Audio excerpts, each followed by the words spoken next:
Thank you very much, Senator. Senator Ríordáin, the second, and you have 8 minutes. And I'm proud to stand here and to support Ged Nash's bill and to congratulate Ged and Senator Nash on the work that he has done to bring this important piece of legislation before this House. At the heart of this piece of legislation is central to our understanding of what equality really means. And equality is not a sense that one privileged group in society can hand down rights to another group in society. That's not what equality means. It isn't in the gift of one group to allow another group to be themselves. Equality is much different than that. Equality is an understanding that we are all equal in every sense, and that if any group is deemed to be or perceived to be lesser, then that we do everything within our power to override that and to undermine that and to fix that and to change that. Now, over the last number of years, when my own party were in government, along with Fine Gael, we managed to achieve quite a number of things in the sphere of LGBT rights. Marriage equality is the obvious one. The Child and Family Relationships Bill is another. Mandatory anti-homophobic and transphobic policies in all our schools. The Gender Recognition Bill. And amending Section 37 of the Employment Equality Act. 5 commitments and 5 things achieved in government. What we're doing here is to acknowledge that while we have achieved a huge amount in the last number of years, we have to right the wrongs of the past.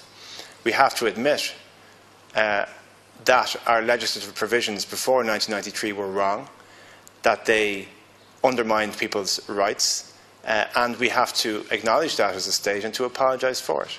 Because the legislative provisions at the time and the constitutional provisions up until very recently made people feel lesser, made people feel second best, and not a full and complete part of this republic. And I say this deliberately, maybe in the context of the worldwide situation, because often we can be quite complacent about the advancement of human rights and the equality agenda across this state and across Europe.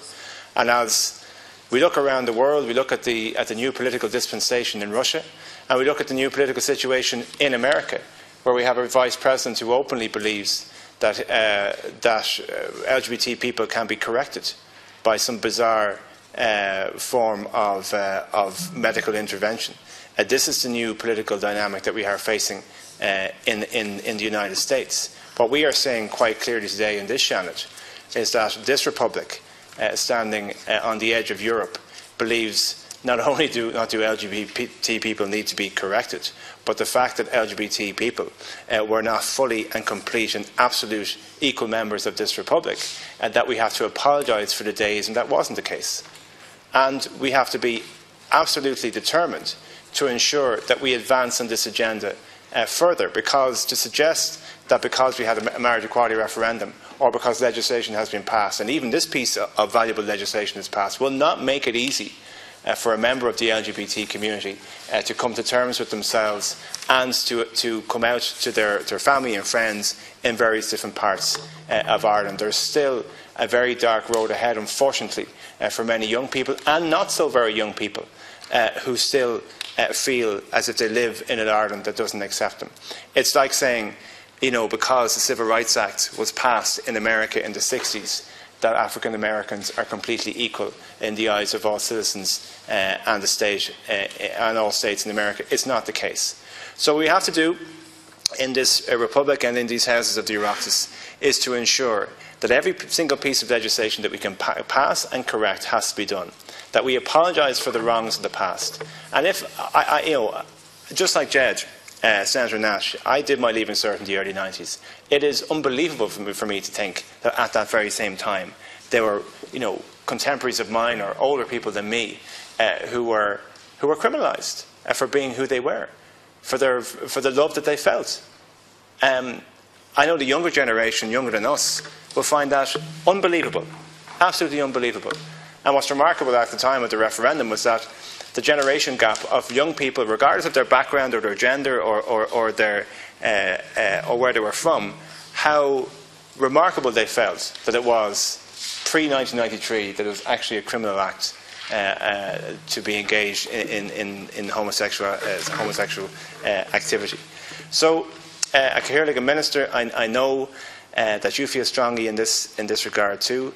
I want to congratulate you for the work that you've done heretofore in your equality brief. I know we've met on a number of different occasions on various different issues. I know you're a person of deep commitment to equality.